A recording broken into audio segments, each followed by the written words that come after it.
లోపలికి వెళ్ళండి బాబు, లోపలికి వెళ్ళండి, లోపలికి వెళ్ళండి.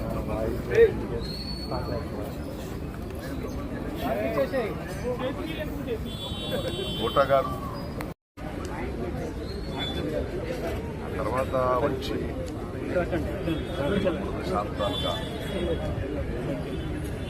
ఆయనతో పనిచేసిన అనుభవం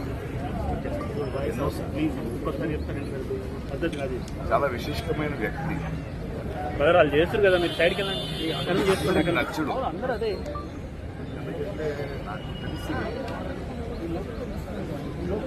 ఎవరిని మెప్పించే ప్రయత్నం చేయలేదు ఆయన.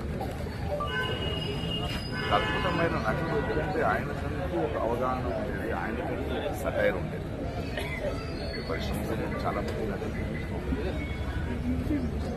కానీ ఏదో ఒక డైలాగ్ రాసేస్తే దాన్ని అలాగే చెప్పడం కాదు. దాని వెనక ఆయనకు ఒక సటైర్ ఉండేది, ఒక అవగాహన ఉండేది, ఆయనకు ఒక ప్రెజెంట్.